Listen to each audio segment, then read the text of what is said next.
Today is Wednesday, June 16, 2021. Coming up on Roland Martin Unfiltered, nearly 50 years after school prayer was banned, Florida Governor Ron DeSantis is changing that for Florida students. Georgia pastors are here in D.C. advocating for voting rights. We'll talk with one of the organizers. Also, Texas Democrats are still on Capitol Hill trying to get Senate Democrats to move on the For the People Act. Also, the Juneteenth Legacy Project historian Sam Collins will join us to talk about Juneteenth one step closer to becoming a national holiday. We'll also tell you about Black Voters Matter and their Juneteenth Freedom Ride from Mississippi to the nation's capital. Plus, an update on Brennan Walker, the young man who was shot while trying to get directions to school in Florida. Plus, we'll show you today's crazy-ass white woman losing her mind in a clothing store. It's time to bring the funk on Roland Martin Unfiltered. Let's go. He's got it. Whatever the biz, he's on it. Whatever it is, he's got the scoop, the fact, the find. And when it breaks, he's right on time and it's rolling. Best believe he's knowing. Putting it down from sports to news to politics. With entertainment just for kicks, he's rolling. It's on go, y'all. It's Roland Martin, Rolling with Roland now. He's funk, he's fresh, he's real, the best, you know he's Roland Martin now.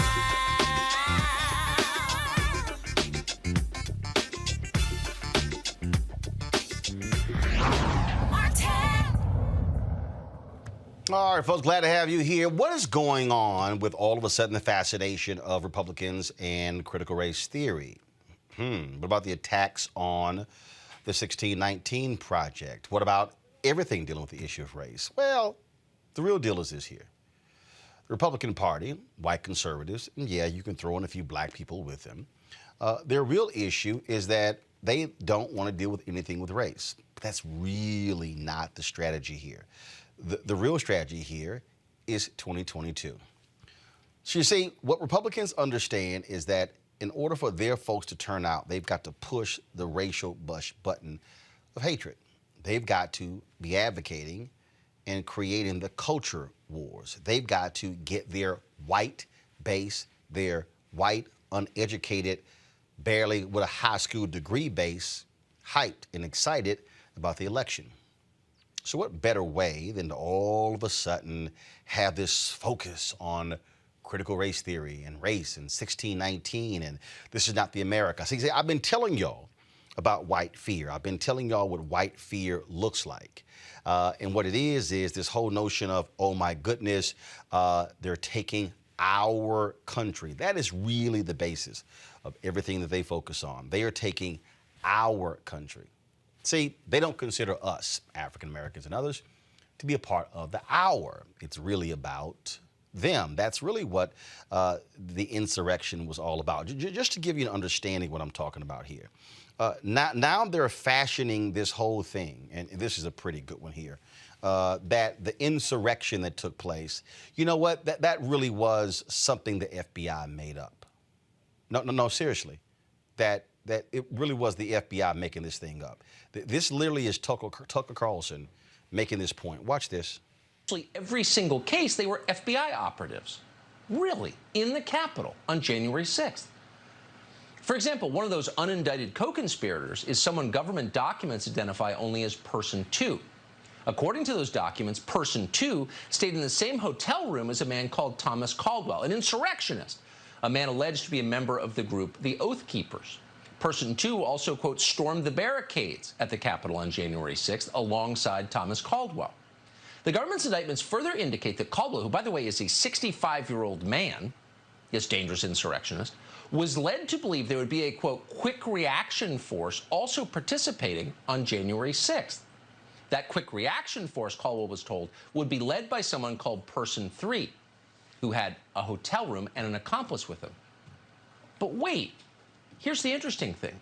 Person 2 and Person 3 were organizers of the riot. The government knows who they are, but the government has not charged them. Why is that? You know why. They were almost certainly working for the FBI. So FBI operatives were organizing the attack on the Capitol. on January 6th, according to government documents. And those two are not alone. In all, Revolver News reported that there are, quote, upwards of 20 unindicted co-conspirators in the Oath Keeper indictments, all playing various roles in the conspiracy, who have not been charged for virtually the exact same activities, and in some cases, much, much more severe activities as those named alongside them in the indictments. Huh? So it turns out that this white supremacist insurrection was, again, by the government's own admission in these documents, organized at least in part by government agents. Are you shocked? We're shocked. We shouldn't be shocked. Because in March, the FBI director admitted that the Bureau is infiltrating as many dissident groups that oppose the regime as it possibly can. Okay. So I just want y'all to understand what you just heard. What Tucker Carlson realized, oh my goodness, the government has informants? Yeah. Informants and white supremacist group? Yeah. Remember, the reason we know the people who killed Viola Liuzzo, a white woman from Michigan who was traveling from Montgomery back to Selma after the Selma to Montgomery march when her head was blown off, it's because there was an FBI informant who was in the truck with the two KKK members who fired the gunshots. That's why you have informants. But I want y'all to understand, so Tucker's, oh no, this is not white supremacists. These are FBI agents. Is that really how y'all do that? So y'all have to understand what's going on here. Okay. Watch this here. And we're going to discuss this more because I need y'all to understand. And folks at Media Matters put this chart together. And let's drop here we go. So here you go. Fox News' mentions of critical race theory every week from February 1st through June 13th, 2021. You see how it was very, very, very, very, very low in February. Then it went up in March, it dipped in April. Then all of a sudden, oh my goodness, April, May, June, shot through the roof. You might be asking, well, Roland, that makes no sense. What's going on here? What's going on here, folks, is the 2022 election. The reason, Florida, Arkansas, Oklahoma, they're trying to introduce a bill in Alabama, Texas. The reason they're doing all of these things is because they need to drive their white conservative base to the polls. I was talking to a friend of mine today about this issue, a fellow media cohort, and this is what I said to him. I said, don't make the mistake of trying to defend critical race theory, because this is not about critical race theory. What this is about is the right in their desperate attempt to brand anything and everything under the banner of critical race theory in order to get their base hyped and excited. That's what they do. I'm laying this out to you because this was a screenshot that conservative radio talk show host out of Wisconsin, Charlie Sykes, shared. We discussed this before. Y'all, this guy here, Christopher Rufo, he literally laid out their strategy. Look what he said. We have successfully frozen their brand, critical race theory, into the public conversation and are steadily driving up negative perceptions. We will eventually turn it toxic as we put all of the various cultural insanities under that brand category. Here's the key. The goal is to have the public read something crazy in the newspaper and immediately think critical race theory. We have decodified the term and will recodify it to annex the entire range of cultural constructions that are unpopular with Americans. Now, allow me to deconstruct what he just said. Go back to it. The goal is to have the public read something crazy in the newspaper and immediately think critical race theory. What does that mean? And people who watch Fox News, OAN, Newsmax, listen to conservative talk radio, they really are dumb. They really are low information people. They really are clueless. So whatever they're told, they'll believe. That's why you had 121 idiots who signed up to speak against critical race theory at the Loudoun County School Board, even though the principal said, we don't teach it.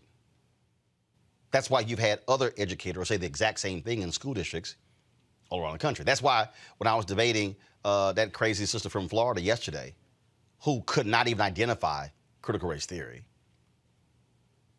Oh, let's ban it across the state. Because one teacher said something to your child. See, again, her deal was, oh, that's critical race theory. So when white conservatives hear race, what Rufo is saying, we want them to think bad, bad, bad, critical race theory. That's why when AL.com, and you heard Doug Jones on yesterday talking about Alabama state rep who was introducing a ban on critical race theory. When he was asked the question by AL.com, define it, he couldn't because they're clueless. See, I need y'all to understand why you have to study the competition. I do. Roger Ailes was sadistic, crazy, and demented, but he was brilliant. He was. Because he understood how gullible white conservatives are. He knew if we just keep telling them over and over and over again, they'll believe it. Please show the Fox News chart again. See, Ailes is dead, but this is the Ailes strategy. If you keep repeating it over and over and over, you're driving it into the consciousness. Now go to the Christopher Rufo tweet right here. You see it right here. The goal is to have the public read something crazy in the newspaper and immediately think critical race theory. Now, Steve Bannon actually articulated this. See, this is why y'all have to listen to what people say. You have to literally listen to what they say. Steve Bannon said himself, this is our strategy. We're going to do something on the right. We're going to talk about it, hype it up. Then we're going to then challenge mainstream media why they aren't covering it. And they know how scared and skittish the white executives in mainstream media are. And what they'll then do is they'll then cover it when that was never their intention. And so essentially what white, and I'm going to be very clear, what white right-wing media does is what they do is they gin up an issue, force mainstream to follow them with the issue. And what they then do is they then go, why aren't you covering it? And so mainstream then starts covering it. And they stand back and go, mission accomplished. See, the way mainstream media should respond to this is, we're not covering that BS. Next. But see, they're scared of tweets. They're scared of being criticized. Oh, we've got to cover this. That's really what they do. That's how they operate. So what I keep saying to people is, you have to learn to go on the offensive, not the defensive. So all these people out here, this is exactly what they should do. No, we're not going to discuss critical race theory because y'all can go to hell. Because the whole premise of this whole discussion is BS. Next. No, 1619 Project is not critical race theory, so shut the hell up. Next. So you have to be very cognizant of what the game is. And see, part of the thing is, too many people respond emotionally to things that go on. They respond emotionally. They don't listen and pay attention and then try to understand. What was the quote that I gave you from Bill Duke in the movie High Flying Bird? They invented a game on top of a game. And that's what all of this is. My panel, A. Scott Boland, former chair, National Bar Association Political Action Committee. Robert Patillo, Executive Director, Rainbow Push, Coalition Peachtree Street Project. Monique Presley, Legal Analyst and Crisis Manager.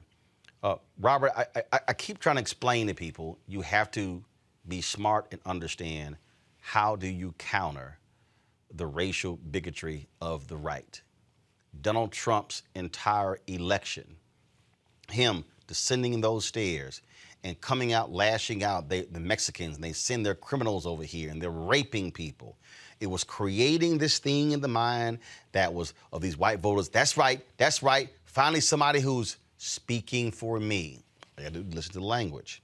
So then you take a Fox News, who's all about how do we maintain dominance in terms of making money. They know how utterly gullible and dumb these people are. And they will just lead them astray wherever they want them. And see, Democrats and progressives have to learn not to take the bait, and then you now are allowing them to define your conversation, your discussion, your narrative. No, you got to learn not to chase them down the rabbit hole, Robert.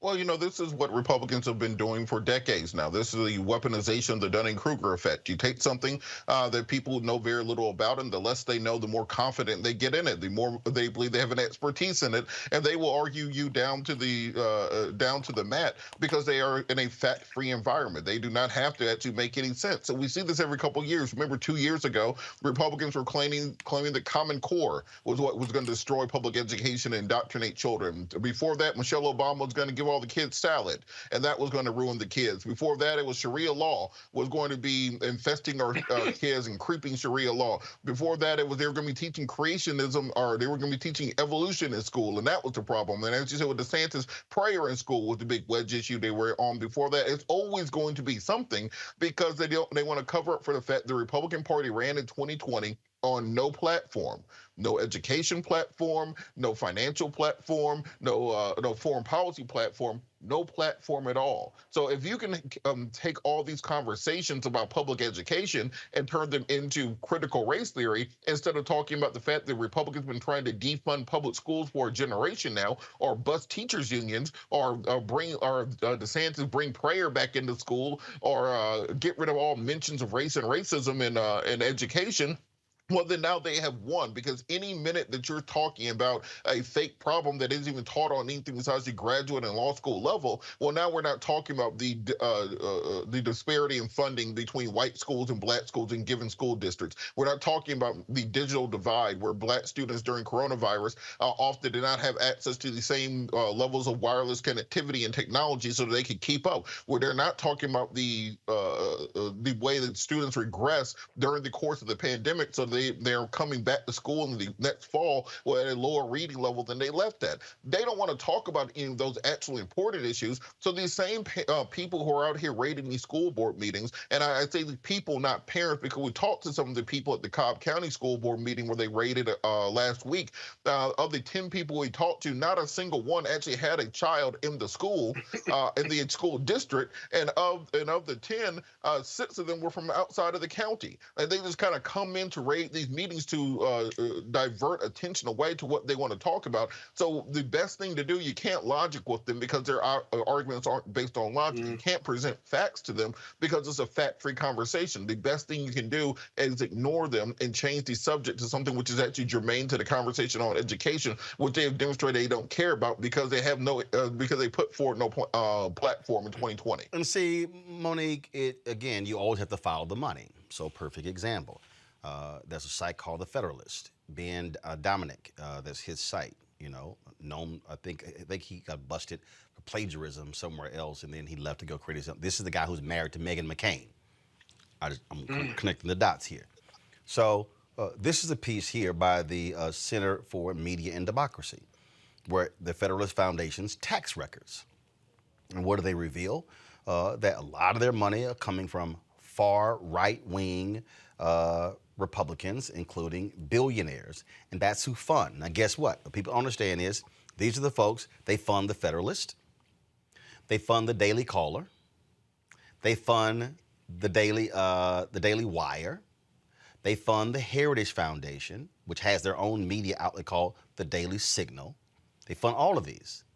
That's why when you look at the top 10 stories that are on Facebook, it's Ben Shapiro's outfit. See, they have this whole ecosystem where they share. So here's what they say in this story right here. They say in here, the Center for Democracy has obtained the first 990 tax filing of a new nonprofit linked to the right-wing digital publication, The Federalist, as well as the most recent filing from the Real Clear Foundation, another media nonprofit that has ties to the Federalist. For years, many have wondered who funds The Federalist, which publishes far-right content, including vigorous defenses of Donald Trump, coronavirus conspiracy theories, and racist posts that previously fell under a black crime tag. Then you go through this here, and you see right here, money coming from the Ed Uline Family Foundation, the conservative funding vehicle Donors Trust, and the Thomas W. Smith Foundation. Now, you might say, Fred Uline, you ever seen the shipping company Uline? Well, that's him. So when you use Uline, you're funding his pockets. So look at the amount of money that they've given. $500,000, $850,000. So he says right here, CMD previously reported that, take Real Clear Foundation, received $5.1 million from the Donors Trust, $850,000 from the Ed Uline Foundation, and $450,000 from the Thomas W. Smith Foundation. Now, Real Clear Foundation is the site Real Clear Politics, which a lot of media people go to. So the reason I'm laying all of this stuff out, because people need to understand, Monique, the sophisticated strategy of far-right donors and what they've done. In fact, what this story shows right here, the DeVos family as well, you can go down here. Ed Uline says right here, Uline is one of the Republican Party's most prolific political donors, having given $65 million to conservative outside spending groups, including the pro-Trump America First Action. Now, for the people who are watching this show, and they might go, okay, Roland, fine, Real Clear Foundation gets $5.1 million. Here's what I need people to understand. And I've said this before. Let's say I was given $5 million by someone. If I decide, I could then say, I'm going to, now listen to everybody. Y'all, I need y'all to hear something. This was the Federalist Foundation, the Real Clear Foundation. So these are nonprofits, so they're getting tax write-offs for these donors. If I was given $5 million, I could go hire 20 reporters and pay them $100,000 each. That's $2 million. I could then hire me 5 editors at $150,000 each to oversee the 20 reporters. And so right there now at $750,000. So now I could hire 25 staffers from $100,000 to $150,000 and spend $2.75 million, and I still have $2.25 million left over. What kind of damage or what kind of positive things I could do with that? This is what this infrastructure is doing. And so this is who is driving the whole critical race theory discussion, the whole 1619 Project attack, because their whole deal is if we can ramp up white fear, white grievance, they're going to come out to the polls. And I guarantee you, write it down, every Democrat running next year is going to get asked, do you support critical race theory? Do you defund the police? Watch it happen. Mm-hmm. Monique, your thoughts on this whole ecosystem that we're actually up against? Well, I was going right for the point that you last made, which is when we see the tactics and the methods that are being used, then it really isn't just, oh, that's terrible. The people with money and who are white are using their white supremacist tactics and economics and in politics in order to control things again. It's very obvious, especially from that article, that we have the power to do the same thing or more. So then the issues become, do we know that we have it, and are we willing to use it and wield it?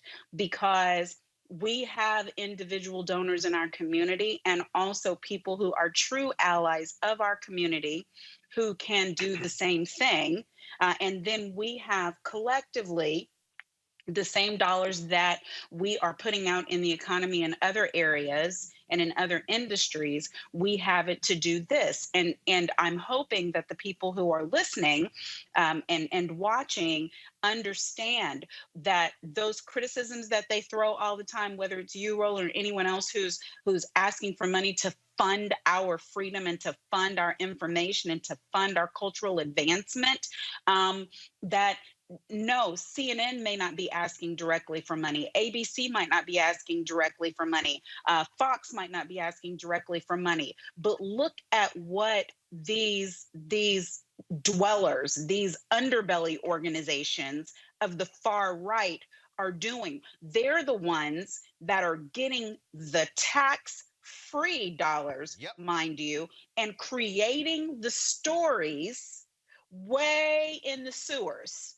And the next thing you know, we've got people on mainstream media who are over and over again saying CRT and critical race theory and not even bothering to define it or to challenge the people who are challenging it. So I'm hoping that people will understand, the media that you watch, if you turn on your TV, you pay a cable bill for that, you pay electricity, whatever you have, Wi-Fi you have to pay to get that, but it is also funded elsewhere because those stories are coming up through a pipeline. Isn't it worth it, y'all, for us to fund righteousness the same way these people are funding evil? Scott, I'm going to go back to this article. Scott, I'm going to read this to you. In 2019, Donors Trust. Now, Donors Trust is called the dark money ATM of the conservative movement. This is a donor-advised fund sponsor that Republican billionaires such as Charles Koch, Robert Mercer, and the DeVos family use to donate millions of dollars to conservative causes. When they contribute through Donors Trust, their identities are shielded from the public. In 2019, Donors Trust gave $1.5 million to the foundation behind white nationalist hate group VDARE, the largest known donation to a white nationalist group in the U.S. It also gave $10,500 to the New Century Foundation, which funds Jared Taylor's white nationalist magazine, American Renaissance. In addition, Donors Trust regularly funds anti-Muslim and anti-LGBTQ hate groups, having poured over $3 million into these organizations in 2018, as CMD reported. See, so at Donors Trust, its board of directors determines the nonprofits that are eligible for its charity, so the group's leaders approve these extremist groups. So what you're dealing with here, Scott, and these people have ties to ALEC, and so what you have is just this web that these Republican billionaires are funding. And so I need people to understand, when you see these stories crop up, when you see how they sort of germinate, okay? They don't start at Fox News. They start among these sites here. See, Scott, they love attacking Facebook, but the Facebook algorithm actually rewards them, and so they're attacking what they love. That's why they always say the media is too liberal. I said if CNN went out and hired 1,000 conservatives tomorrow, they would still say the next day, "You're still liberal." Understand the strategy. Everything that you're seeing, what you're seeing, is all tied to ginning up white people to get them angry and upset to turn out in large numbers in 2022. No question about it. Go back to your Donors Trust article if you can, because the most important thing you said about Donors Trust is that they hide the donations from others. Super important. They don't even have the courage to stand up and say, I'm supporting white nationalist groups who commit violence and are insurrectionists against the Capitol. That's the first thing. The other thing they do, Roland, which is really, really important, is that when George Soros or LeBron James does the same thing for democratic progressive causes, if you will, they're highly critical of them. Or if whether it's Bezos or whether it's Bloomberg, they're highly critical of those monies that are given to truth-seeking organizations, to progressive causes, to causes to eliminate police brutality or eliminate discrimination in this country. And so what we need our supporters, just intelligent people, to do is to use their intelligence, if you will, and to reject any dumbass ideas when they read this stuff and outright reject it.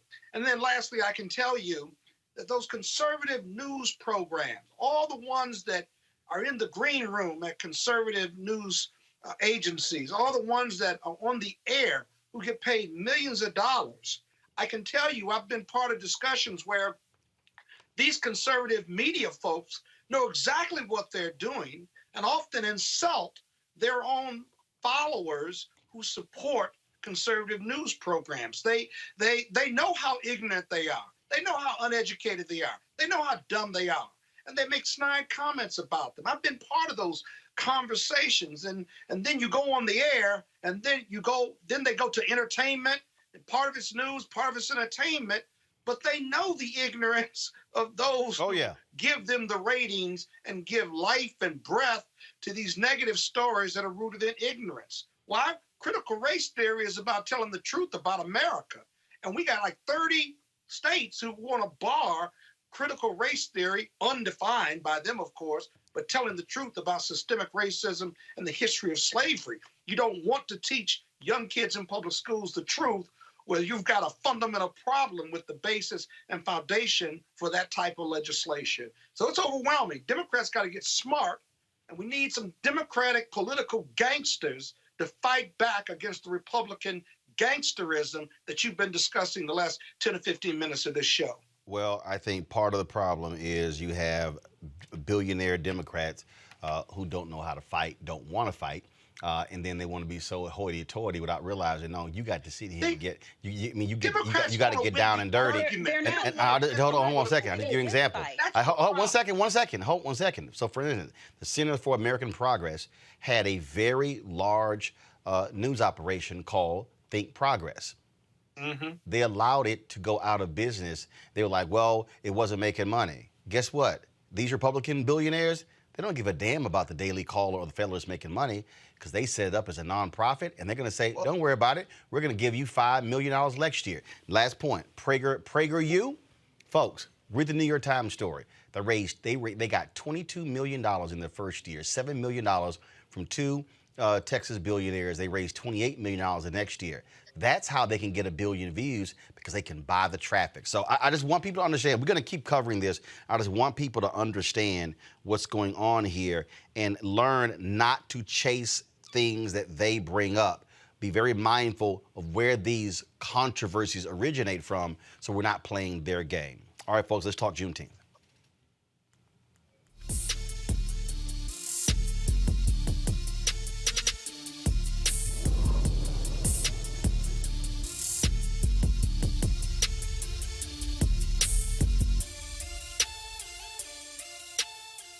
Juneteenth, of course, is the date that Texas slaves found out they were actually free. It's celebrated every June 19th, of course, which is this Saturday.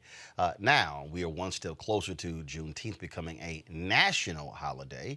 And in Galveston, they have the Juneteenth Legacy Project. Their mission is to properly explain the story's origins while preserving its historical and contemporary relevance. Joining me now is Juneteenth Legacy Project historian Sam Collins III. Sam, I had a brother on yesterday who talked about how the story has gotten wrong, how people say, oh, Juneteenth, actually that ended slavery, and he said yesterday, no, it didn't. It was really in December. Juneteenth is specifically tied to when slaves in Texas were told. Yes or no? Yes, when Gordon Granger arrived here on June 19, 1865, and issued General Order Number 3. The important part of the story that we rarely talk about is that 75% of the soldiers that came into Texas were USCT, United States Colored Troops, that brought the message of freedom to Texas. So, what do you want to make sure gets told? And so, exactly, what is y'all goal with this?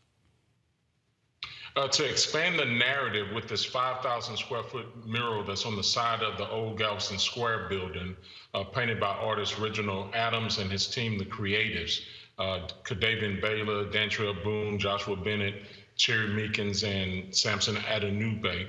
We want to expand this Juneteenth story and tell it in a way that is more complete, to tell the full American story, because too many people don't know that the USCT were walking the streets of Galveston and spreading the message of freedom. First and then of all, went on out into Texas. one of the things that I'm already seeing and people are talking about, obviously, all of a sudden, the Congress embracing Juneteenth. And yesterday, what Karl Mack said yesterday, and I agree with, is that what we have to do is we got to make sure that we control the narrative. I've always said my issue with around MLK days when these folks, especially these Republicans, all of a sudden start dropping their MLK quotes and things along those lines, and they turn MLK into this sort of civil rights bobblehead, as opposed to showing how he was a strong, moral, courageous freedom fighter. And so, how do we ensure that we are controlling the narrative and Juneteenth is not turned into, let's just be real clear, an opportunity for businesses to make money, to sell mattresses, to sell shirts, and to sell all kinds of different things? Because you're already seeing, even in mainstream media, all of a sudden embracing Juneteenth with Juneteenth specials in prime time, things along those lines. Yeah, absolutely. We have to control the narrative. This is a struggle here in Galveston I'm having with telling the true history of Juneteenth. The painting in the mural represents icing on the cake.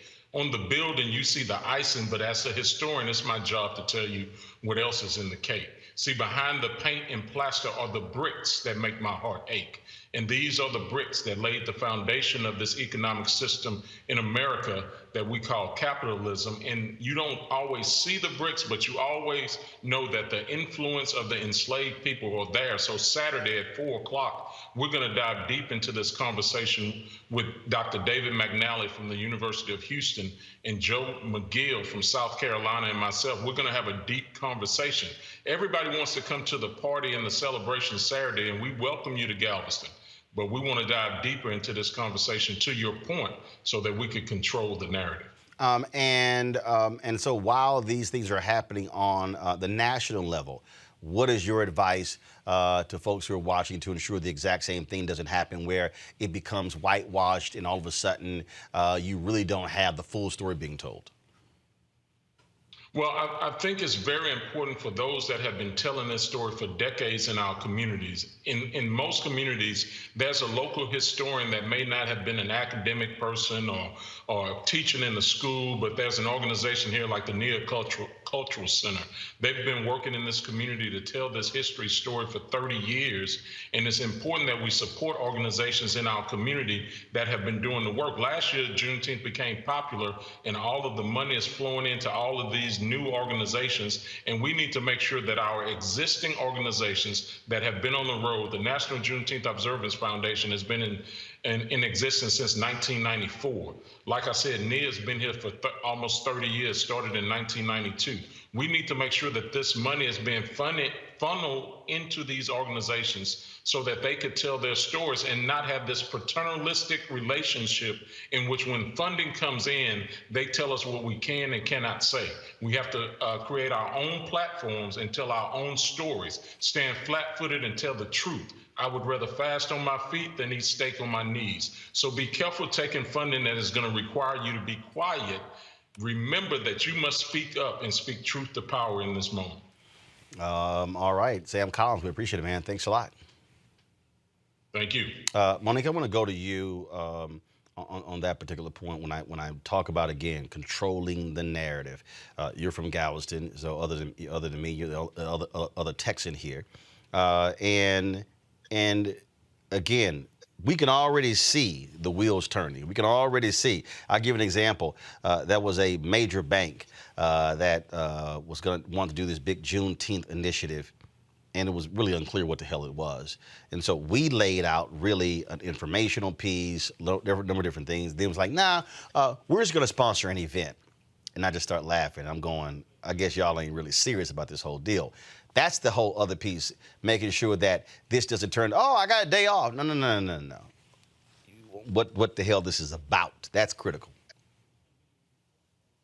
Sure. Well, first, I hope Sam is still listening. Thank you so much, Sam. I was texting back and forth with my mom yesterday and today, and she sent pictures from in front of the mural. And this is just decades upon decades of work by not just by Sam, but by Representative Al Edwards from Texas State Legislature, who died just last year, did not live to see this, but this is certainly the fruit of his labor and so many others. And so what I want to give space for, and it's what I tweeted earlier today in response to one of your frequent panelists who was saying, that this is looking like gaslighting. And I'm like, yeah, okay. But one, can we celebrate the fact that honoring Juneteenth is righteous? It is something that should be done. And then if you are an educator, educate. So if they want to give me money for an event, great. I know how to use my mouth. I know how to bring people in who know the real education of the moment. As Sam said, don't agree to not say things or to not tell the truth.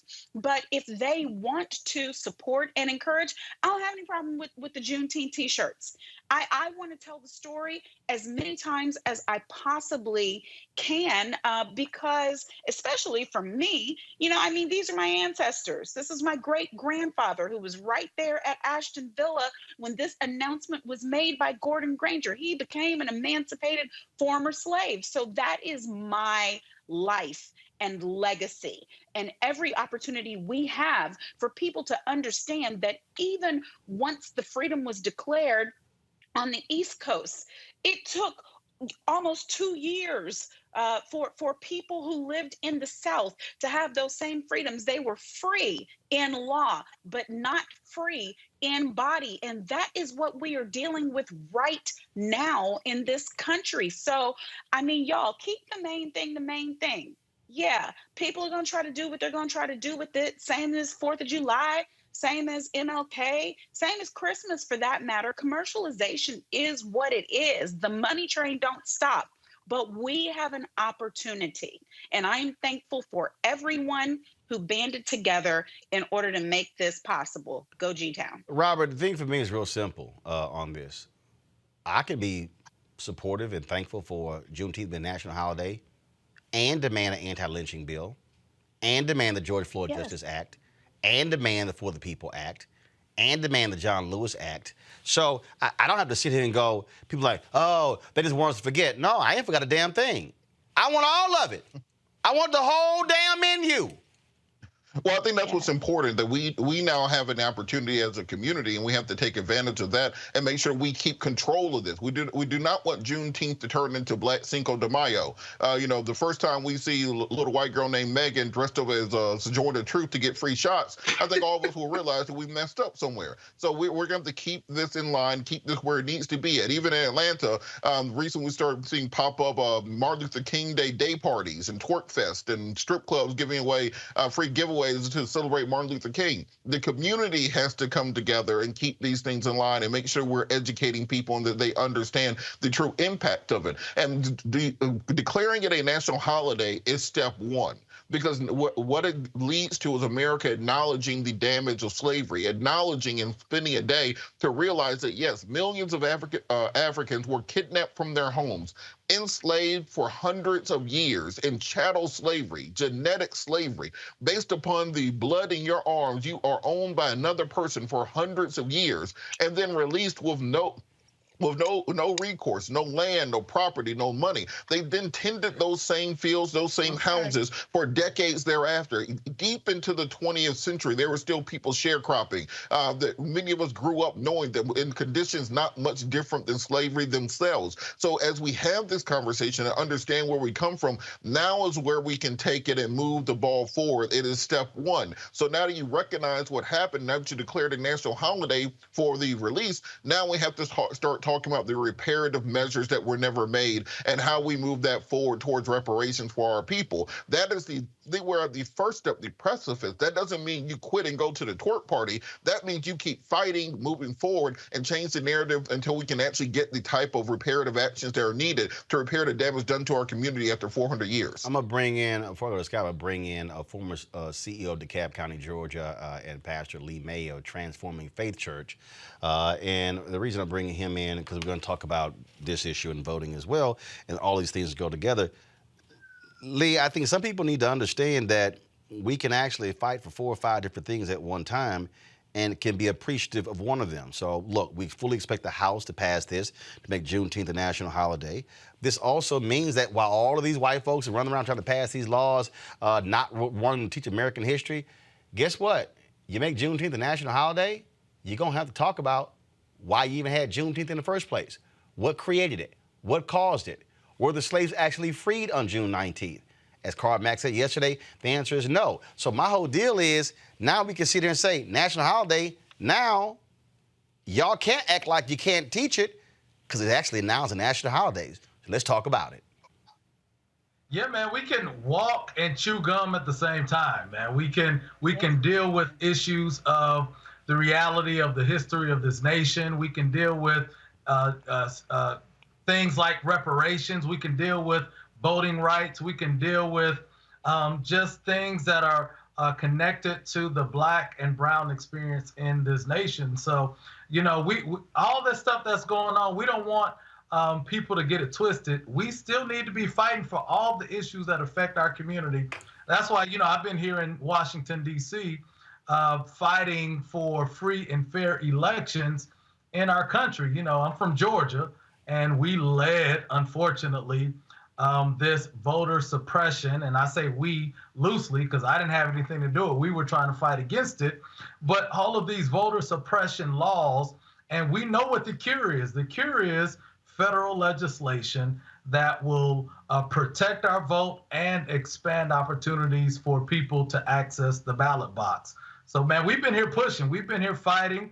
Yeah, we were here when they voted for that Juneteenth resolution and all that. And that's good, that's fine. But isn't it ironic that at the same time the Southern Baptists are dealing with a resolution to fight against the teaching of critical race theory? Man, it's just every time we take some steps forward, we see that there are steps to push us back. So, but we have to keep fighting. We have to be proactive with our approach. And that's why we've been here in Washington, D.C. Pastors, man, pastors from Georgia and also from around the country, making our voice heard and taking it to those decision makers who can really make a difference, man.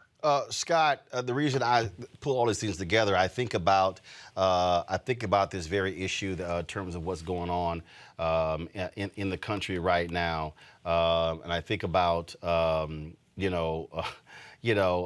folks don't want certain things to happen, how they don't necessarily want us to deal with all of these issues that are going on. And my point is just very simple. Look, you can't sit here and ignore it. And that's why Republicans, I think, were really so angry when folks in Georgia were calling this, Jim Crow 2.0. They were really upset because of that very thing. While Scott's going to answer this, y'all go to my computer screen.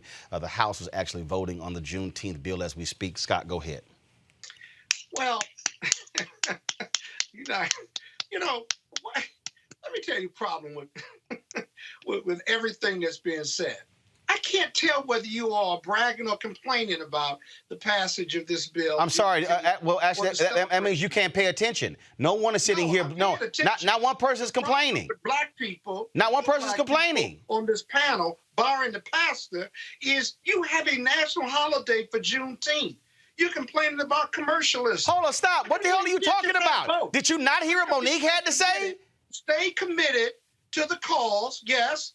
But you're about to have a national holiday. You're in a capitalistic society. You're going to have commercialism. Well, guess what? Celebrate that. No, Scott. No, hell no. Use your view. No, hell no, Scott.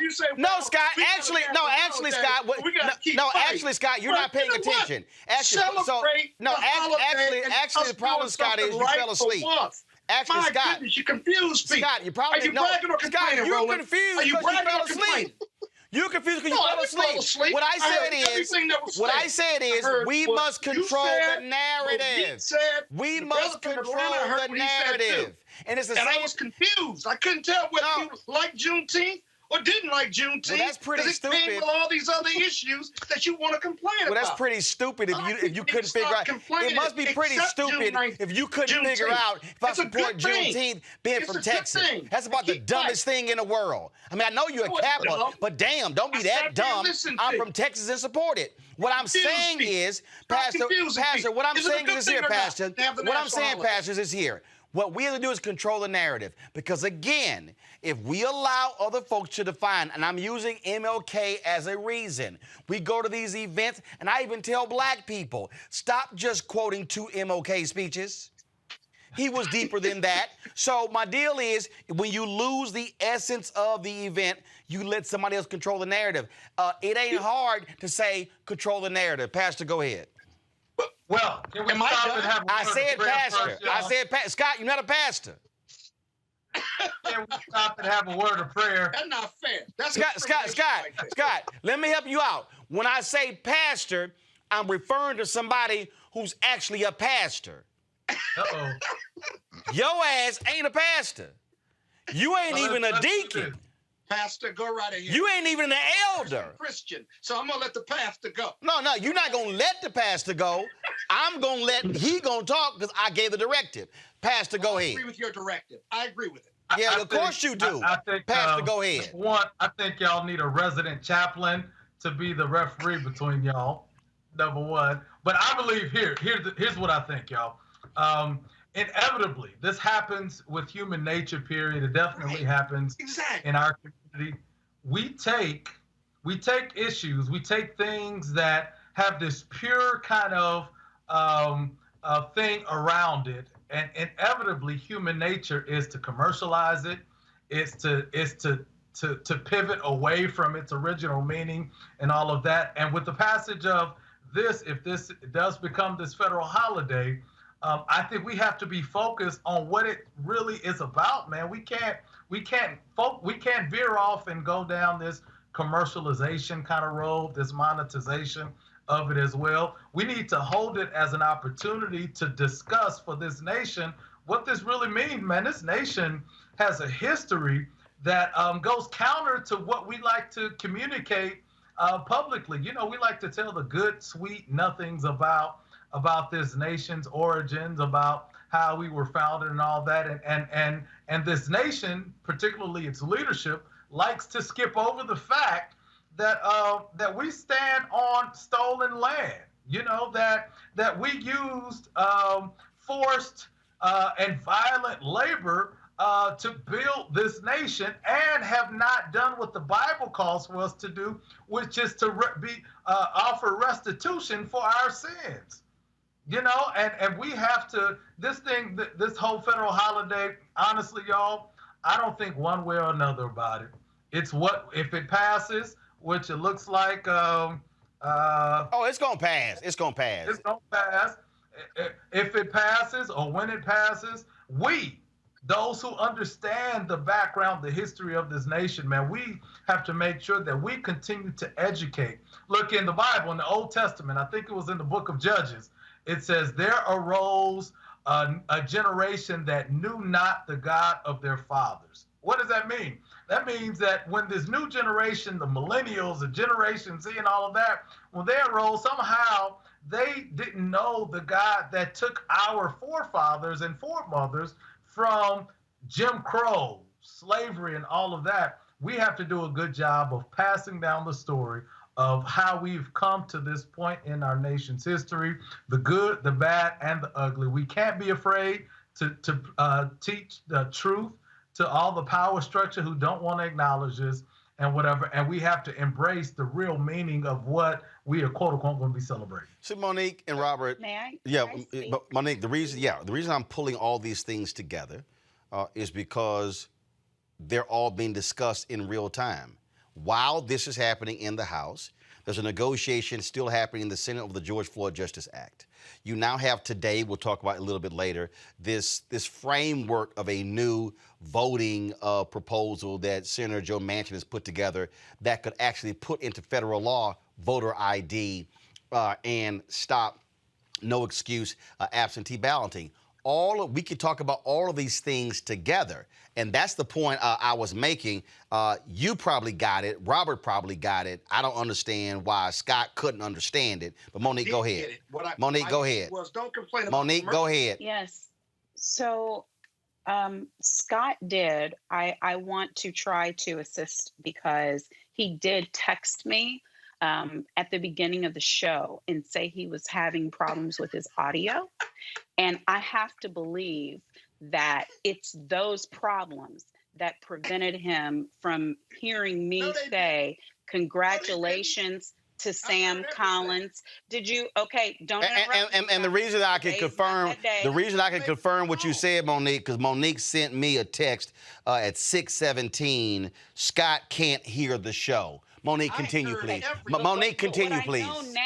What I know now is that it wasn't technical issues. It was auditory issues. So I said, being from Galveston, that my parents yesterday, on the anniversary of 63 years of marriage, were able to go, because I'm adding to the story now because you didn't get it the first time, Scott, were able to go to the spot where my mother's grandfather heard of his emancipation, right there in Galveston, Texas. And I said, thank you, Sam.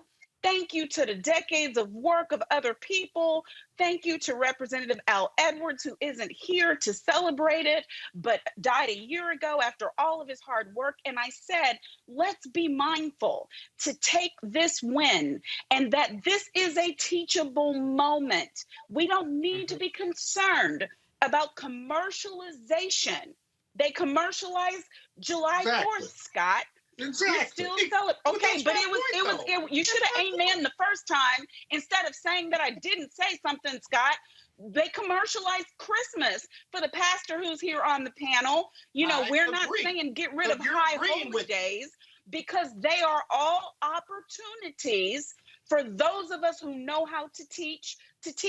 It's opportunities for the elders to teach the youngers. It's opportunities for those of us who have information to teach those who are ignorant. That's why I said I don't mind the t-shirts.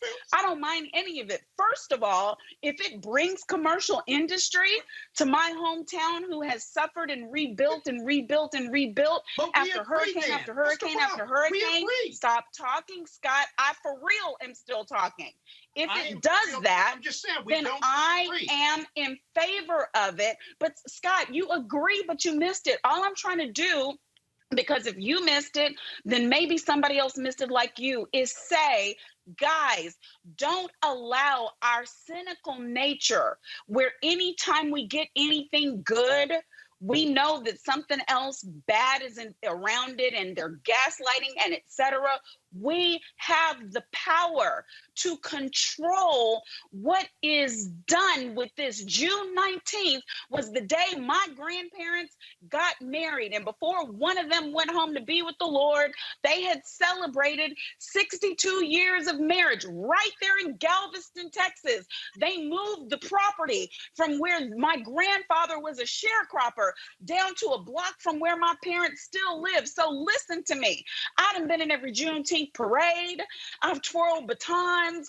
I've been in the band until I went back 3 years ago and spoke at the inaugural social justice luncheon for the Juneteenth Emancipation Committee. So hear me when I say this is our moment and it matters. It's more important to me than July 4th will ever be. So those of y'all out there who are saying, we're being gaslit, but you're going to break out your barbecue on July 4th, start a couple of weeks early, bro. But that's not what I said. Start when we actually got free. Pastor Lee, Pastor Lee, after Monique just laid that out, why don't you just go ahead and give the benediction?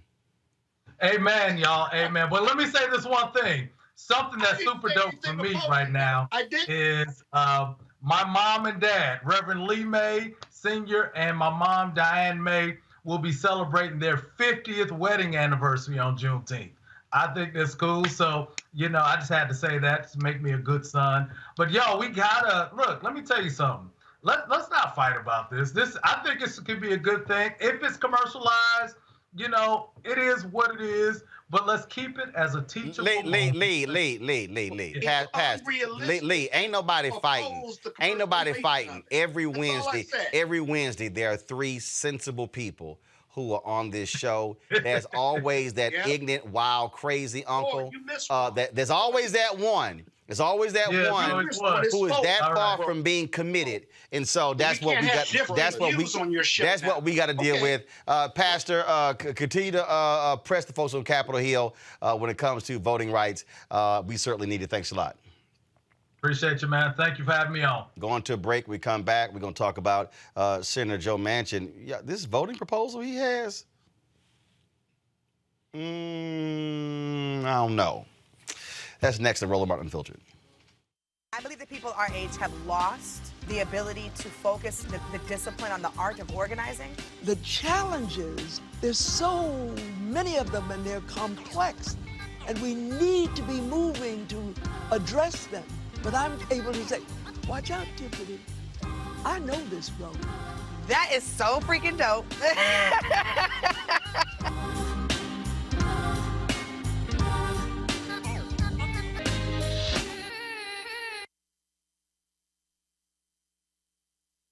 Racial injustice is a scourge on this nation, and the Black community has felt it for generations. We have an obligation to do something about it. Whether it's canceling student debt, increasing the minimum wage, or investing in Black-owned businesses, the Black community deserves so much better. I'm Nina Turner, and I'm running for Congress to do something about it. George Floyd's death hopefully put another nail in the coffin of racism. You talk about awakening America. It led to a historic summer of protest. I hope our younger generation don't ever forget that nonviolence is soul force. Priceless.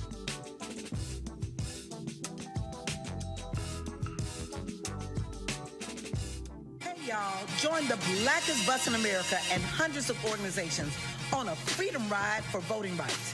From June 18th to June 26th, join our caravan for rallies in cities and states from Louisiana to Virginia. And on June 26th, you can join us in Washington, D.C., or host a voting rights event in your own city. To learn how to get involved, text Freedom Ride to 797979.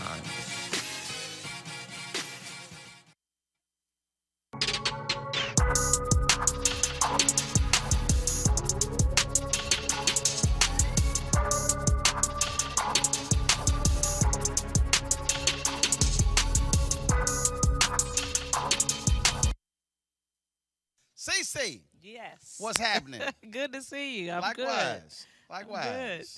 Down here, all this black love. Yes. It's amazing. I'm glad to be here.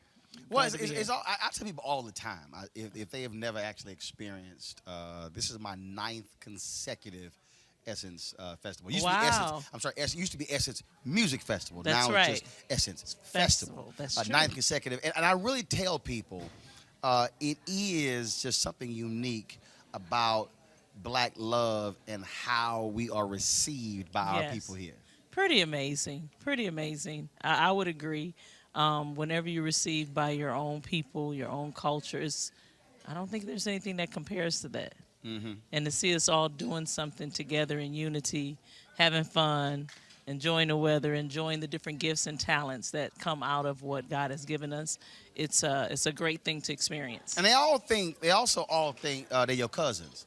You know, they've seen it. Oh, like, of course, hey, David. Yes, that's what I love about it. Right. It's no strangers. At all. And I know they know you. I know you are their best friend. They be like, "Hey, Uncle Roro, how you doing? How you doing?" Well, here's what I know people watch. Cause I end my show every day with holla. Somebody walk up to me and be like, "Holla!" Like, okay, you watch. It's always a seasoned love saint it. too. Always. She woke up by 75. She'd be like, holla. That's got to make you feel pretty Oh great. yeah, oh yeah. right? So it's always good. All good. So what you got? What you working on? What you got? Well, just finished a new record. So I have a new record now. Let Them Fall in Love is the name of it. I'm on tour. Okay. Fall in Love tour. Just performed here in New Orleans a cool. few weeks ago. It was really great. Had a great time. Who you touring with? Just you? Yeah, just me. Okay. Just me. Got a new record, and I'm pretty excited about it. And then tonight, or should I say tomorrow, I'm a surprise guest for one of the people that they're honoring. Okay. All right. So then. I better keep that a surprise, All I right guess. then. Well, in case they're watching. Well, no, this is gonna air when it's all over. So, when it's so all they'll be over, all so I good. So, can you tell. can actually say who Okay, you surprised. Sissy. They're That's honoring right. Sissy. So they don't know. No, she doesn't know. She don't know. So I'm honored to be here. You for gonna her. get a text, girl? Where you at? Oh, I'm in New Jersey. I'm If in not, Nashville. you're gonna get it. It's gonna be your fault. Yeah, that means you can't take no pictures on social media. That's You right. can't- I'm you sitting in can't do front of anything. camera. I'm doing all that. Right. Exactly. I'm hiding. Now, what I need to know is, has BB finally learned the name of y'all songs? When we were at the Tom Jones Family Reunion, What did he do? when Grace came out, Right. remember during the concert, he was just making up words, and we were backstage, and you like, That is what were you so... doing? You like, You he's were like, I there. forgot the words, and you look like, what is he singing?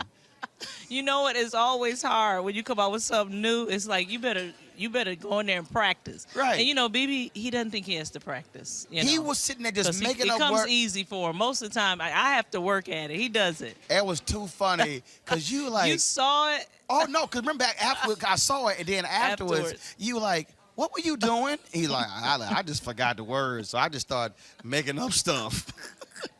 He wrote it so he can just start writing something new. And you sitting there like, so when am I supposed to come in? Because I don't know what you're saying. I mean, it's not like acting where you just No. going on like, okay, I'll just wait till you finish and I go. Exactly. No. You have to be inside the music. So when you mess up, then you're in trouble. One of the things that I think is interesting that Okay. I tell people, and television is also, I think, the same. There is something about I give lots of speeches, and so I don't write speeches.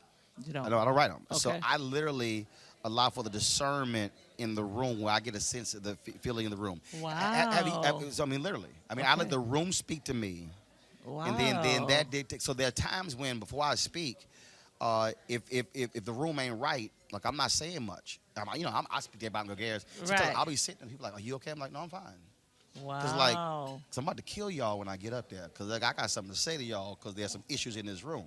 So when you sing, have you ever been on that stage where you felt something in that room where you said, you know what, I need to switch up what I'm doing because I'm picking up something, Definitely. but I need to shift what my plan was. Definitely, and even speaking, you feel that. But I didn't realize this is the first time I heard that somebody that doesn't prepare at all and kind of walk in.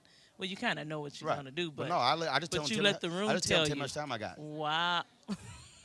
Seriously, I've written one speech in my life. And I never read from it. Unbelievable. But literally, I can give a 15 or 20, 30, 45, hour and a half. Just by filling the room.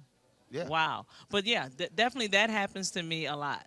You know, you have a program, but then you get there and it's like, no, I sense I need to go this direction. Mm-hmm. Or even speaking, you know. So yeah, I totally understand what you're saying, but I've never went out and just said, okay, let me just feel what's happening. I've literally That's amazing. changed my speech going, like I said, okay, fine, I'm going to settle on this while I'm sitting down. Uh-huh. I've literally changed it walking to the podium. Wow. Yeah. And that's the beauty That's of it. awesome. I'm not writing it because, I can just flip it. Yeah. But yeah. literally, and see now my wife so she gets so mad at me because she's ordained. So she's probably Baby, nervous she somewhere. been ordained 23 years. Oh, so my like when she God. preaches, she Okay. goes in this cocoon. Yeah. She like goes That's in the corner. me. I have to and work it's so like hard 2 at it. weeks. She got books. She's just all in this. You can't really Yes. talk to her. I'm Right. like, I'm sorry. So I did 3 services at the That's church. not fair. And we were going in, and she goes, what you gonna talk about? I said, I don't know. I hadn't decided. And I'm literally sitting in the pulpit, choir singing. I'm talking, they singing like right before I go up. Like the And last song. And I literally open the Bible up and go, I find a scripture, I take a half of a scripture, and then you come can up with my talk on- title, know what my points are, and boom. Oh, you know what? I'm not even speaking And to you she anymore. gets I'm with so your mad, wife. I'm on and her side. I said, baby, don't hate the gift. Don't hate the gift. Don't hate the I gift. said, don't hate the gift. That would be tempting not to hate the gift in that circumstance. Because she is in this hole. That's me, too. No, I call it a hole. I have to no. go into a cave. Oh, you know what? Is this interview over? Because I'm done talking to you? I am totally done. Are you serious? Yeah. No, seriously. Wow. No, seriously. I tell don't hate the gift. Well, too much is given, much is required. Yeah, so. like I said, somebody got to do it. So you're on tour. Where you going next? Let me see. I'm going to Grand Rapids, then Detroit. I get to go home. Okay. Detroit, and then Cincinnati, Ohio. Those are my next 3 stops. Okay. Yeah. It was always good to see you. Well, good to see you, too. Good chat with Even you. though I don't like you anymore. Because of the gift. Don't hate the gift. But it's Don't good hate to the see you. gift. Thanks for having me. Good having you. All right, y'all. That.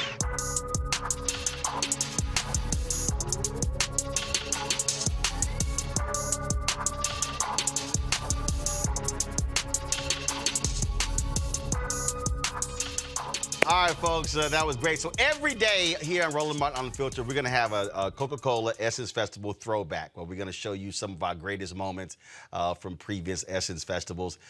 Don't forget, Essence this year is a virtual festival on June 26th, 27th. That's a Saturday and Sunday. They're going to actually have the panels beginning around 2 p.m. And then, of course, they're going to actually have the concerts beginning at 6 p.m. And so June 26th, June 27th, and again, the following weekend, July 3rd and July 4th. And so this year's Essence Festival is virtual. And so every day, we're going to have, again, throwback interviews. And if you go to our social media, you're going to see photos that we posted of previous Essence Festivals as well. And so we appreciate partnering with Coca-Cola on bringing some of y'all. We've had some great stuff, y'all, some great photos and great interviews. And so we want to share some of that stuff with y'all.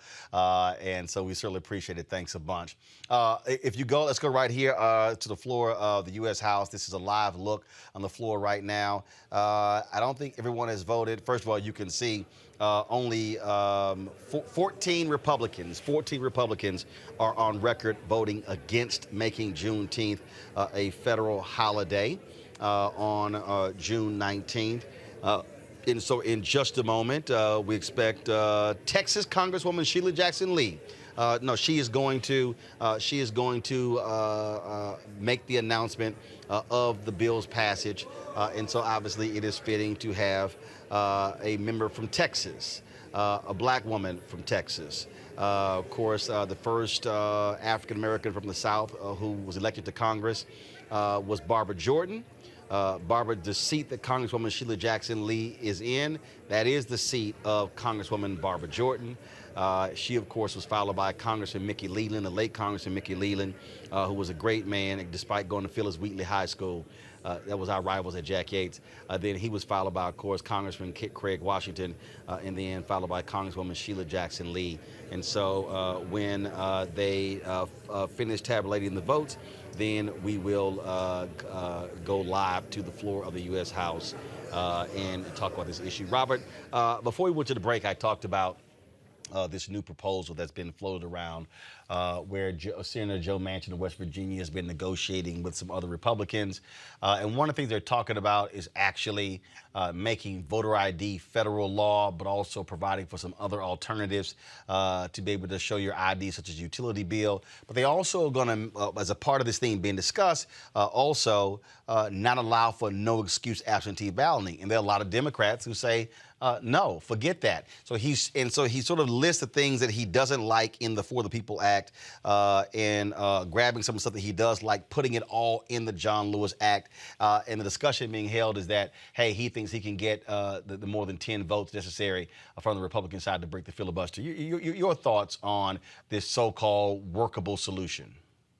Well, one, just going back to the last segment with Pastor May, do you see how calm us Clark Atlanta University people are? And you see how we don't do a whole lot of yelling and hollering and screaming? The Clark Atlanta alumni are we cool cats when it comes to things like that. So what you're saying, Howard University people are real loud? Is that what you're saying? Look, all I'm saying, you had 2 folks from Clark, 2 folks from Howard. That's all that I'm saying. Just I don't make that the is a rules, very that's how they factual are. observation.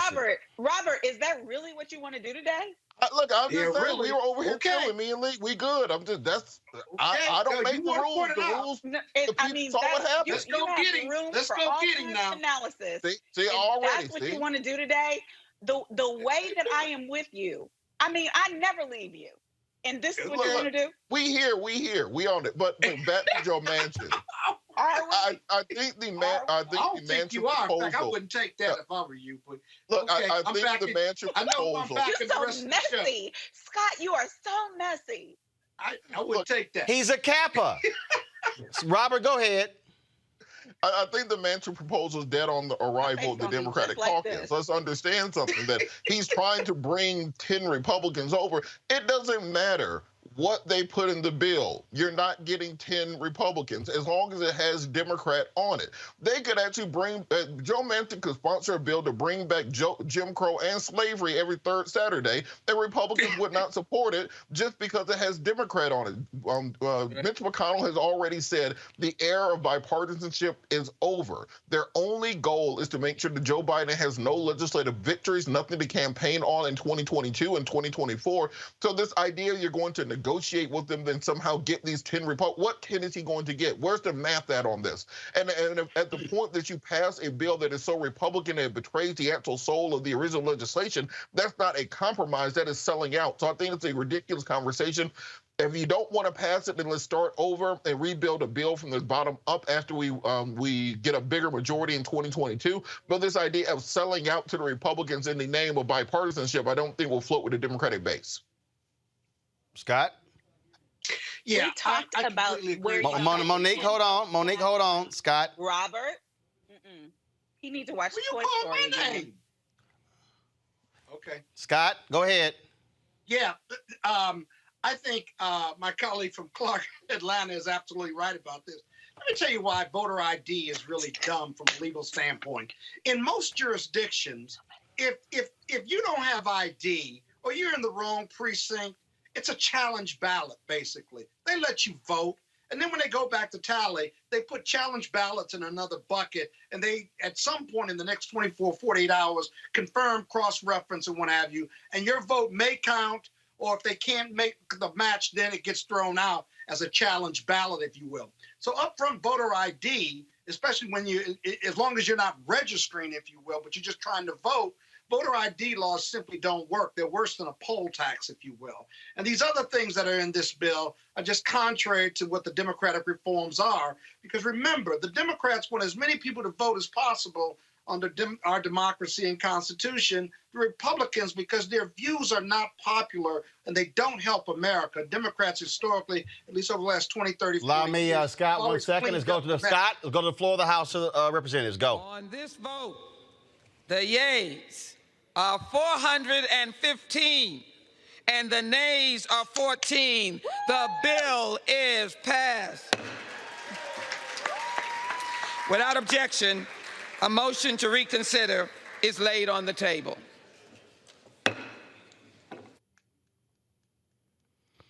Well, there you go. And a vote of 400, and you heard the vote totals that were given by Congresswoman Sheila Jackson Lee. 414 House members, 414 House members voted yay. 14 voted no. Those 14 are all Republicans who voted no. I'm gonna show y'all this here. Actually, if you go back, you see, go to the chamber, please. You see House members there congratulating Congresswoman Sheila Jackson Lee for that. This was a long day in the making. Folks like Opal Lee, who's almost 100 years old. She's been walking all over America, wanting to make Juneteenth a national holiday. Y'all might remember, this also was when that bullshit Trump platinum plan, even though he didn't say nothing about it last year. And remember, last year, it was Wisconsin Senator Ron Johnson who stood up and blocked it because they wanted to pass it by unanimous consent. All the other Republicans agreed with it. He wanted to be a butthole about it, and that's exactly what happened. And then this year, he finally realized, you know what, let me just sit my behind down because it don't make any sense. I do want to show y'all this here. I saw this tweet. I thought it was pretty damn funny, even for a Republican. So one of the Republicans said some really stupid comment. Let me pull this up for y'all so y'all can laugh. I know you don't think Texas Senator John Cornyn has a sense of humor, but y'all watch this here. So read this here. Representative Rosendale issued the following statement opposing a bill to make Juneteenth a federal holiday. Let's call an ace an ace. This is an effort by the left to create a day out of whole cloth to celebrate identity politics as part of its larger efforts to make critical race theory the reigning ideology of our country. Since I believe in treating everyone equally regardless of race and that we should be focused on what unites us rather than our differences, I will vote no. Okay, let me just show y'all. This was the response of Republican Senator John Cornyn. Kooky. Which is, I mean, I'm just saying, he's a fellow Republican, but even he was like, yo ass ignorant. Oh, gosh. But you notice there, you remember what I said at the top of the show? You notice there how he worked the critical race theory in? Right, exactly. I told you, anything, here's what's going to happen. Somebody going to be discussing blackened salmon or blackened catfish, and then a Republican is going to say, that's critical race theory. All they're going to hear is the black part. That's all they're going to hear. And they're going to yell critical race theory. That's just what we're dealing with. So, all right, y'all. So, Juneteenth is a federal, now goes to President Joe Biden to sign, making it a federal holiday. Yeah, now you're gonna have the people yelling. I can't wait to see the Republicans who probably gonna try to say, can we make Jefferson Davis a federal? Go on, sit down, because they still they still get time off in Alabama, Mississippi, and I think Tennessee as well, and I think South Carolina too. So it's amazing. So Roland, what are they gonna teach in the schools about Juneteenth if they you can't pass a law to block? No, you can't. No, you can't. Huh? You can't. You can't. Not gonna do it. You can't. Right. Not gonna do it. Not gonna do it. So there's gonna be a federal holiday, but you can't talk about it. Right. Exactly. The Republicans' view on this is the denial of the truth. Again, they just have a problem with the truth and facts, whether it's slavery or structural racism in this country. They can't explain it, so they just don't want to talk about it. Bottom line. Oh yeah, no, that's the real game. That's the real game. Maybe they want to talk about this. Y'all know what time it is? No charcoal grills are allowed. I'm white. I got you, Carl. Illegally selling water without a permit on my property. Whoa! Hey! You don't live here. I'm uncomfortable. All right, when you go shopping, you're really not trying to deal with really choosy, crazy, outlandish people. Well, at this Ross Dress for Less, let's just say it got a little crazy. Ignorant, nobody motherfucking bitch is what you are. Please leave. Oh, I'm leaving. Please leave. I mean, you're gonna be leaving soon too. I promise you that, you fucking no good bitch. Okay, that's fine. You guys want to Bye. Have a call good day. racism? Bitch, you're more racist than the fucking white person ever is. Okay. Fuck you fucking black bitch. Okay, that doesn't bother me. Fuck you. Okay, have a good day. Don't dance around on your porch like a fucking monkey, whore. Get out.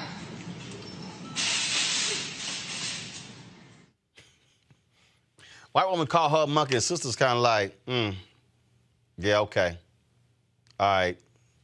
Let me, did y'all find her name? Did y'all find her name? Let me go ahead and read her name. That's her right there, Carrie Zoner. That's the one who acted a damn fool in the store. And I like I keep saying, Monique, hey, just keep the cameras rolling. And every time one of these fools act a fool and then they get fired, I'm telling you, we should have a lot of black people apply for their jobs.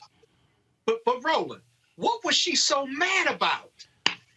I think she was mad about the mask or something. Yeah, that didn't come out in the video, but she madder than a month. She mad as hell, boy. Scott, did you hear him say Monique? Oh, I'm sorry. I didn't know that. Forgive me. Yeah, Didn't hear that. because your ass don't listen. I got a technical difficulty. Because your ass don't listen. I told you, you don't listen. You going off today. You don't listen. That's the problem. Monique, go ahead. Well, let me just say this. Monique, go ahead. I hate y'all. Okay, so here's my issue. We know everything about, racist gone racist, white supremacists gone white supremacists, and I'm always trying to give the people who don't fit in these boxes and these baskets the benefit of the doubt.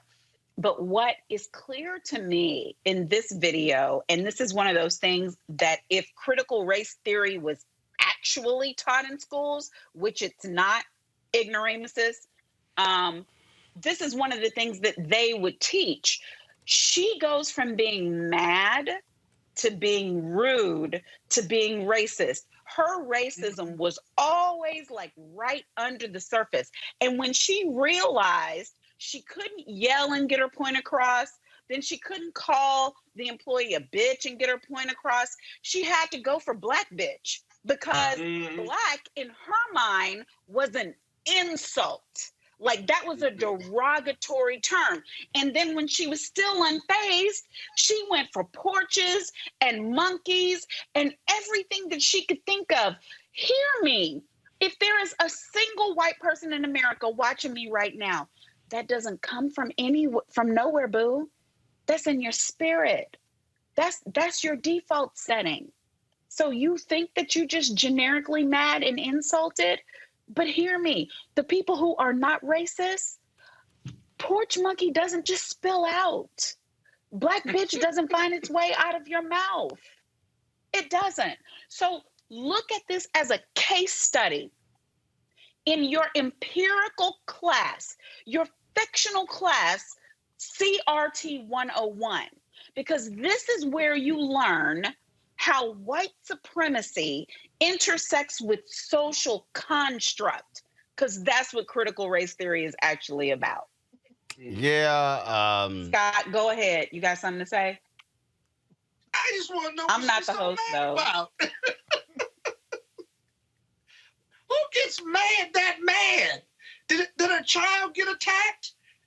Was her life threatened? But she went right there, as Monique said, with the social construct and racial theory. I just don't know why people get so mad about it. Where's she work, Roland? What does she work? Here's the deal. So first of all, you've got a couple of things out here. So there's some pieces I see that her name is Lisa Zoner. Then there's a Carrie Zoner in St. Louis. I don't know if they're the same person. Right. I keep seeing both names. Carrie Zoner actually ran for the school board. Earlier this year, the NAACP chapter demanded she enter a campaign for the Salem-Keizer School Board Zone 1 after she had some awful things to say about George Floyd. But clearly... That's her, Lisa Carrie Zoner. We're clearly the Zoner name is trash.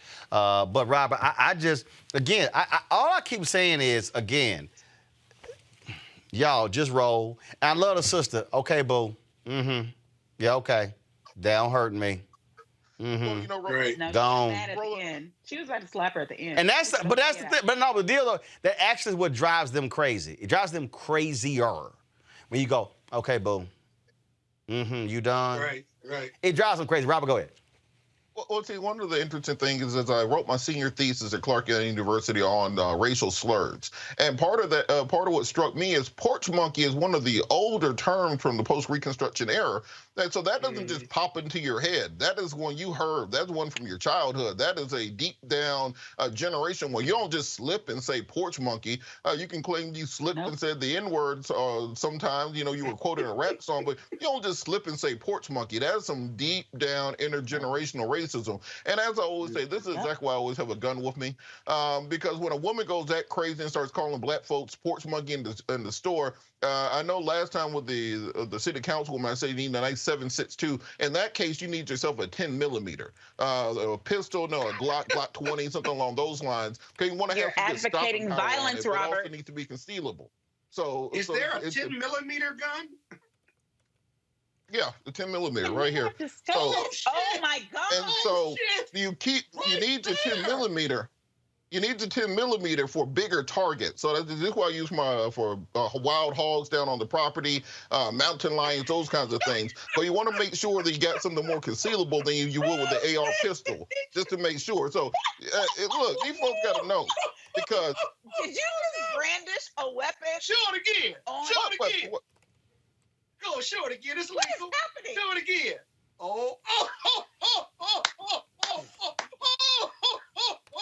So look, I keep telling these people. Roland, you can't be showing that shit, man. You ask me. Look, this the thing. These people start running around here acting crazy on you. They need to know you. You don't never know who you calling a porch monkey. And so you might want to keep that to yourself. Shit. Hey, who are you going to war with? Huh? The person calling people porch monkeys. You going to war with them?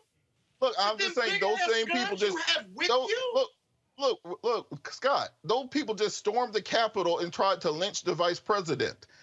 Ammo has been sold out for 2 years. You can't even buy a gun in the store. You think it all evaporated? You think it all just disappeared into the heavens or something? So where do you carry those guns? Like in a satchel? Or on your Mr. ATF, you sound like you're over here trying to infringe upon my constitutional rights. It's not the same people, Robert. I'm putting you under watch care. I'm putting you under watch care. I'm not having any arguments with you anymore. Don't worry about me. In case anything happens, y'all can come to my house. I got extra rooms. You can live like that. Robert, he can brandish. I dare you, Robert. No, that ain't got nothing to do with me. Me and Robert are cool, and if we not, don't start none, won't be none. I'm your Huckleberry.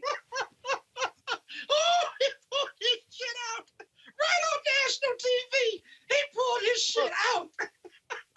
Look, Roland knows I always have a gun on me at all times, but the reason is you never know when one of these people. I did brandish. I demonstrated it.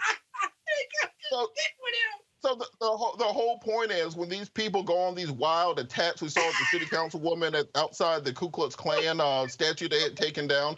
These people are disconnected from reality. These people they still believe the election was stolen from them, that Western civilization is under attack. You know, they send letters and mail and those sorts of things. So I highly encourage Black people to exercise your Second Amendment right, because when they come after you, you're not going to be throwing legal counsel my shit to the next show. Scott, bringing my shit to the next show. You know lawyers in Atlanta? I do. I saw Robert posted something the other day because some racist was threatening him, and he was basically like, come over here with that if you want to. And I'm like, I got something for you. What do you say? I got something for you, Playboy. He literally said it. And then he posted it. So all of us could see it. Yippee-ki-yay. Roland, where are you? 100%. Where are you? But no, Roland knows that we can handle this. All I'm saying is, I'm your Huckleberry. Everybody remembers that Tombstone reference, right? There he is. I knew he was doing what he was doing. So my point is, Robert, you at least you could have just stayed with the 10 millimeter wherever that was. I don't know why. That's what the 10 millimeter was. So it's right there. Last time I said the 7.62. That's the other one. I can go get the other ones. Well, what was that? We don't know. Gun? Roland posted a picture of your guns, or somebody did. We already know. No, those were the ones I put on TV. I don't want to have to go to the FBI and tell them that you're not their guy. Look, the FBI should go get all them crazy people storming the Capitol and burning down buildings all over the country. That's what they need to be worried about. You see, they won't. Look, we have to understand. Black folks got to stop being afraid of the Second Amendment. It applies to us just like it applies to them. And the same way these people walk around with 50 caliber sniper rifles, Barrett M1s, they got fully automatic tax stamped weapons. They ready to roll. So we're sitting here scared to exercise our Second Amendment rights as if we're doing something illegal simply by legally owning a firearm that is registered, that is identified, that is within every single federal parameter but we've been taught to be afraid of our actual rights, just like many folks are taught to be afraid of their First Amendment rights. Don't speak out like that. I think all of us have probably heard that from friends and family. Don't be out there talking to people like that. You're going to scare the white people, and they're going to come after you. Don't have your Second Amendment rights. They're going to get mad at you. They're going to come after you. We got to stop running scared as black people in this country. You make progress when you're bold, when you are unapologetic, and letting people know, look, my rights are exactly the same as yours. Yeah, but I'm all Scott, for clear gun your safety, calendar. and I'm Clear all your for the calendar, Second Scott. Amendment. Clear your calendar, Scott. I'm sorry, go right ahead. I said clear your calendar. Yeah, really? Well, our brother's going to need you in Atlanta. I never owned a gun in my life until I heard about the Proud Boys. So I have plenty of them. I haven't brought them on the show yet, but next week I'm bringing them, and maybe we can compare notes because I'm a beginner. My equipment's not as sophisticated as yours, but I'm sure you know how to work my Mossberg shotguns, long and short, and the sawed-off one, and the subcompact 9, and the Beretta 9mm. So let's talk about that. Black people in the Second Amendment on the next show. Maybe Roland ought to just let us freestyle, and we can hold our shit up, and you can tell me all about it. Look, I'm down, Roland. Let's do a gun show. I'm against guns. Can I speak for a moment, please? I am against guns, and Roland is now a member of Guy. Because you know what? You know what Robert reminded me of? Tupac used to say, throw him up, right? Throw him up, right? He threw up his shit, his guns. But I was only throwing up my fingers because I was so naive. But right now, I am against guns. And I will debate it at a later time because I'm not against guns. But we're gonna get you a little 9mm. Roland is having a give peace a chance. His dashiki. That's how you give peace a chance. You get yourself a nice subcompact 9mm with a piece, like Medea. Where's Tyler? Like Medea, give peace a chance when you have a piece. Come with you, and we're gonna pick out your little Beretta or your little Smith & Wesson, and we're going to get it in your hands. We're going to load it, and we're going to take you to the range in Virginia. And I'm going to tell you right now. Monique, my wife is exactly the same way when I'm at her. As upset as I get with you on this program, does it seem like it makes sense to give me a gun? Yes. Look, Monique, you sound. I had this exact same conversation with my wife when we first met. Back when we first started dating, she had moved from New York down to Atlanta, and the first thing I ever bought her wasn't no flowers or purse or shoes. Got her a Mossberg M500 for pistol grip shotgun, like Scott was just saying. And so she, as a New Yorker. She, as a New Yorker, looked at it and was scared of it. She had been taught this pathology her whole life that guns are associated with crime, associated with evil, associated with killing, until people started breaking into her apartment complex, stealing catalytic converters, and dragging women off. At that point, we were right at the shooting range, and she knows how to use it proficiently. And I got her subcompact 9 for her to be in her purse because we have a house in Atlanta, we have a house in Baltimore. I don't know if you noticed, people are wilding out of places. I got it. You know what, Robert? How long you been married, Robert? What year is it? 6 years. What? Robert. 6 years in. So look, I'm just saying, you have to understand they have to be protected. Dude, by year 10, you either get rid of those weapons or you exit the premises. No, she helped. We got to get Erica. Now. We got to get Erica right. I was cleaning my shotguns and I had my 2 9s out in Maryland on the bed, and she turned around and left. Said, "Tell me when you're done with that." It's a pathology. I've had guns around since I was 2 years old, and none of them have ever hopped up and shot anybody on their own. None of them have ever just magically went on a crime spree and shut up a school or anything. They're tools like any other tool. That's why I said to you, you haven't had a black woman around as a wife for 10 years since you were 2 years old. So when you get to the decade mark, you call me. Yeah, Erica don't want no part of my guns, man. But I got to socialize it, just like for that, you said. You should be thankful. Just be thankful. But I keep somebody come knocking on that door in the middle of the night. You'll be happy they're there. My girl don't need no gun. If she's trying to get rid of it, she can do it. I tell you what, she go in there when that money's in there, though. I bet you she knows when that money's in that safe with those guns. She say, take the guns out. I got to get something out the safe.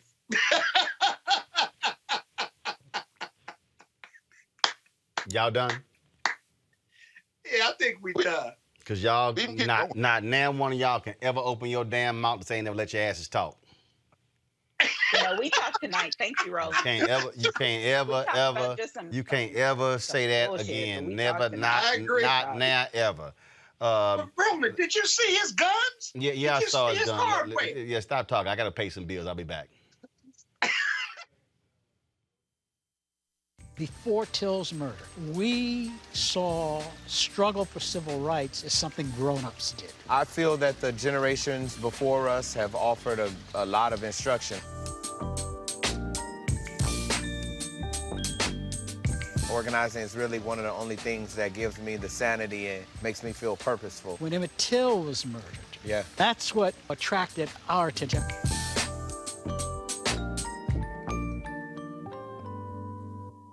Hello, I'm Nina Turner.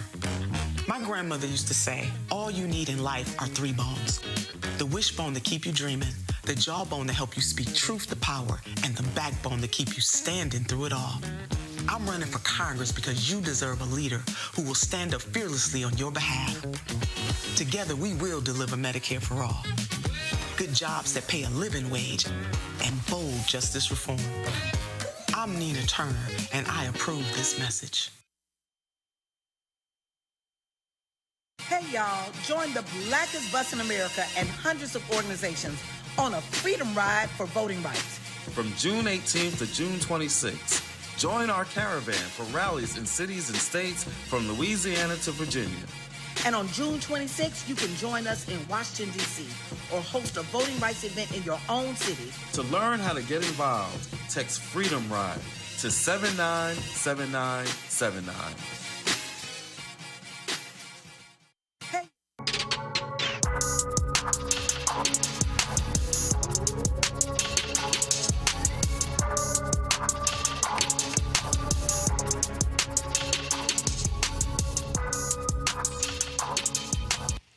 All right, gospel star Anthony Brown was one of the folks that we talked to at a previous Essence Festival, and so here is this Essence Festival throwback presented by Coca-Cola. Anthony, how you doing? I'm doing amazing, man. Now, is your first Essence? This is my third Essence. Your third Essence? Yes, I've done Essence at least 2 more times, performing as well and just hanging out. It's the best conference, man, for a lot of black people. Right. Whole bunch of black people. Well, and that's why, so I always start with that question because it's always a different reaction for people who are new. Got you. Versus those who are vets. Yes, sir. Who've been here multiple times. Absolutely. So what out of all the things that you do, other events that you do, other major events, what separates this from any of those? Man, you know what? Black culture is so diverse. When you come to Essence, you get to see a little bit of everything. I mean, we come in every shade. We act every kind of way. To me, that's beautiful. You walk through to the convention center here, the Great Hall here, you see everything, man. But I love it. I love my people. So it's just, that's what makes it different to me. But also, I think what's important, and my staff will tell you, I do this. Yes, sir. I cannot stand coming here in seclusion. Wow. Meaning, you in VIP areas, you here in the interview room. Absolutely. I tell them, no, every year we're walking the stage, walking the floor. I love it. We're going to be with people, seeing people, touching people, taking photos. I hop on different stages, like I'll hop on the 4th stage. Just for no reason. Yesterday they were DJing in Coca-Cola. I jumped right in the middle of their floor. I'll just roll up on the AARP stage. So you like me. Like I mean, I don't want to just be confined somewhere. No, I want to be out there with the people on Bourbon Street, walking up and down, and they throwing beads and all of that. Man, I love it. It's crazy. Absolutely. It's crazy. So what music you got folks jumping up and down with right now? Man, you know what? We are excited. Next month, July 28th, we drop a new project called A Long Way From Sunday. Probably my most introspective work. You know, you've always, and News One is always, you've always made sure that gospel music had a place. You know what I mean? We appreciate that you allow us to shine the way you do. I've been on your show there in D.C. You right in my backyard. You done preached at my church, First Baptist Church in Glendale. Shout out Pastor Jenkins. You know what I mean? So you always make sure that we have a place. And so I think that it's important to have that and to do that music so that people can have their inspiration. I mean, everybody else is doing what they feel like inspires them. What I do is talk about Jesus because that's what inspires me. So July 28th, a long way from Sunday. That's what we got going on. Brand new project. So what is a long way from Sunday? Ooh, glad you asked. A long way from Sunday to me is what most people who don't know our black church culture, that's what they feel. Sunday symbolizes the day that we all come together. You know, we fellowship. We know the culture. We do it every week. But there are a lot of people out there who don't know our culture, who don't understand what it's like, and so they feel a long way from Sunday. And then there are others who, like myself, go to church every Sunday, are very familiar, but you know better than I do. You know, as soon as you get in the car from church on Sunday night, as soon as you wake up on Monday morning, you are already a long way from getting back to that feeling again. So the songs on this project really are about trying to inspire those who do it all the time and those who may not understand it at all, that we really need to bridge that gap and show that everybody's out here struggling, just trying to find a way to make it. That's what this project is all about. A long way from Sunday. A long way from Sunday. July 28th. July 28th. All right, man. Always good to see you. I see you representing the Washington Nationals. Absolutely, man. I got you. Washington Nationals on my hat, and actually my clothing line on my shirt, man. Well, see, if I wasn't suited and booted, I would have my best record in Major League Baseball, Houston Astros. What? Listen, you in D.C. now, man. No, I'm from Houston. Okay, fine. I live there, but I'm from Houston. All right. I don't do no. Only hometown. We gonna get your Nationals hat anyway, just to make sure you have it. Ain't gonna happen unless it's blue and orange. So you with Houston an all H day. and a star. All right, fine. Roland is Houston all day. Yeah, I went to when we were in the National League. I went to the Nationals Park in my Astros gear. Did you really? You yes, bold? I did. I ain't scared. You real bold. I ain't scared. Y'all Roland bold, man, but we still gonna get him a little red. He need a little Washington Nationals. He right in our backyard. Don't mean nothing. Houston Astros, best record in Major League Baseball. Oh my goodness, here First we go. Place. I'm just saying. Appreciate it, man. Thank Always you good so seeing much. you. Yes, I appreciate it. Yes, sir.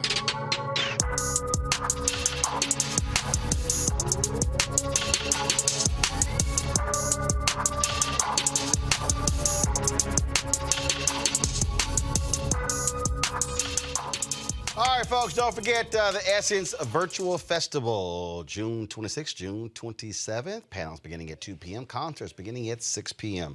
All right, last question for my panels. Has all three of y'all been to Essence Festival? Yes, sir. Well, Robert, you couldn't bring them damn guns if you did come. Scott, you been? Yes. Oh, I'm about to say, because, you know, you bougie. I know. You ain't taking my black card. I didn't know if you actually want to be around the regular black people. You know. There's some people who are So elevated. how about this here? No, How many Essence festivals have you been to, Scott? Say what? How many have you been to? I've been to 5. Especially, I went to the one last year as well. That was my most recent. It was great to walk around last year and everything.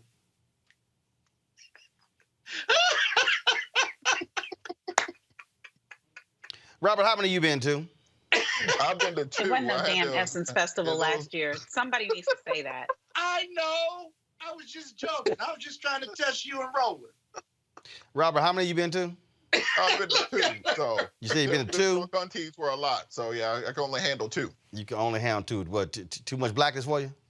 Nah, them drunk aunties get aggressive. Monique. I can't even count. I'm from Galveston. It's a short drive to New Orleans. I've been when Prince performed. I've been when Janet That was performed. 2014. I've been up close enough to hear Gladys say "Love Overboard," and I felt like they were spitting on me.